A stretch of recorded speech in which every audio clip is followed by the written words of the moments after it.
Welcome back to DDO 10-Minute Tips. This is episode 8, and we're going to take one, maybe two episodes here and do some housekeeping and some errata information. We've just left the grotto and we are now actually in Quarthos Village. We're not going to go out into Quarthos Village yet until we take care of some things. Alright, so I'm going to move out here where I've got a little bit of room. Now, aside from the mouse look mode, the T key, and being able to look up, down, and rotate using the mouse, you can also zoom in and out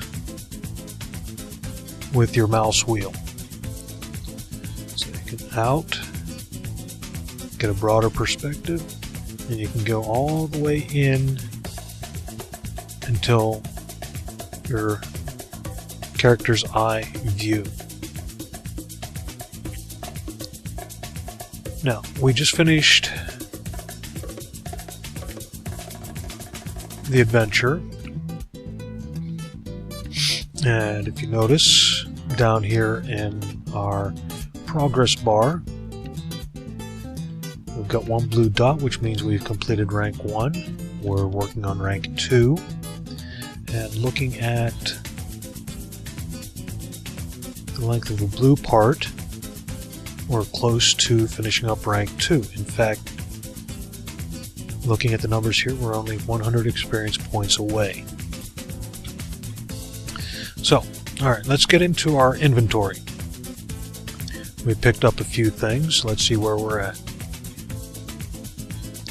Alright, we've got 5 gold, 49 silver, and 31 coppers. No platinums yet. And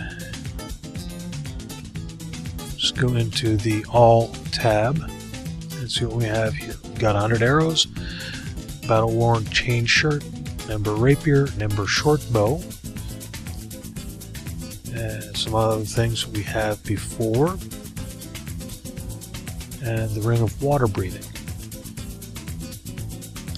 Alright, the ring of water breathing's underneath our jewelry. Still nothing under clothing except for what we're wearing. Shields and armor, we have our starter rags and a battle-worn chain shirt. The weapons, got the staff, short bow, and the rapier. Alright, so until further notice, we're going to lock all of the actual weapons. The arrows we're going to let ride because they're going to come and go. Under miscellaneous, we still have what we have there, and start potions. Alright, now, most things can be accessed through the hotbars, also known as shortcut bars. And to prove that, we're going to do a little something here. Move the camera around to in front of 10 minuti and drag our starter rags and battle-worn chain shirt down to one of the hot bars. Close our inventory so we don't have access to that, and we're going to click on the battle-worn chain shirt.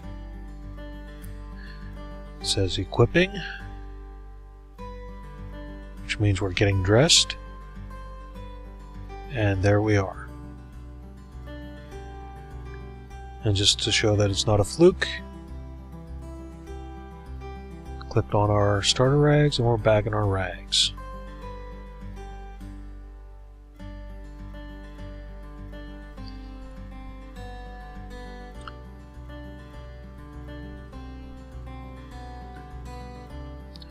So we don't need those on there. We're just going to let her stay in the chainmail. Now, weapons, we've got 3 different types. We've got a bludgeon, we've got a piercing with our short bow, and we have sword type piercing.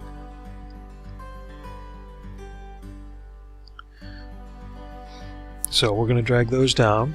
I have a system that I have set up for really easy access. Preferred weapon for whatever I'm doing at the time. Then we have our long range weapon, and we have our bludgeoning weapon. So that anytime we want to access, all I have to do is click 2 for the bow. You see the bow showed up over there, and the rapier right there. You can see it kind of glowing with fire. So the way I've got things set up, I've went into the options. You can do that in the game by hitting escape and clicking on options. You can search for shortcut, and I changed the shortcut bars to using my keypad, not the numbers at the top of the key, the numeric keypad off to the side, so that I can just hit a 1, 2, or 3 to access the 3 shortcut bars there. So if you notice, number 1 is a light gray right now, and the others are kind of dark. Hit 2, the 2 lights up a little lighter, and 1 went dark. 3 and 1. Okay.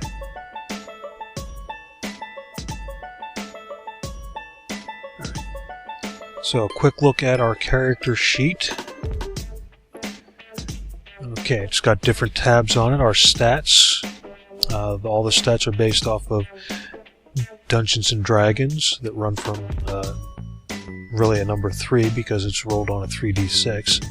But you're starting out here with a minimum of 8, which is kind of considered average, and runs up to 18 and more.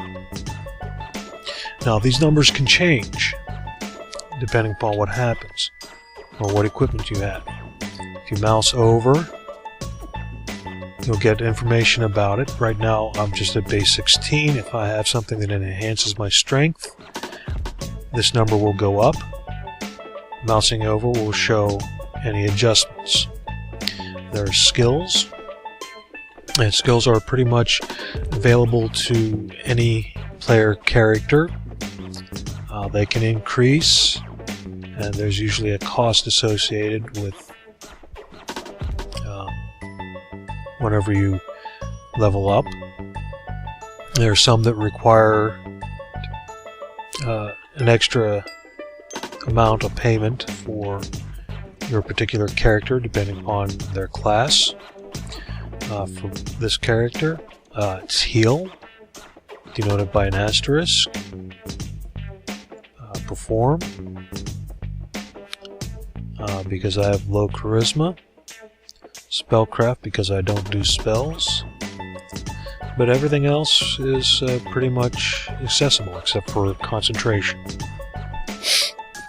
There are feats, which you gain depending upon your class. Everybody gets attack and other ones. For my character being an elf, I get Elven Keen Senses and protection from enchantments. And some of these are from the class, such as trap finding. Spells, which will be your spell book if you're a spellcaster, which I'm not, so I can't really show that to you, but it's there. You can take a look. It's where you select what spells you're going to be using at any particular time.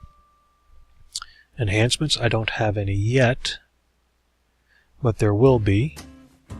And crafting, which is a system for creating your own special items.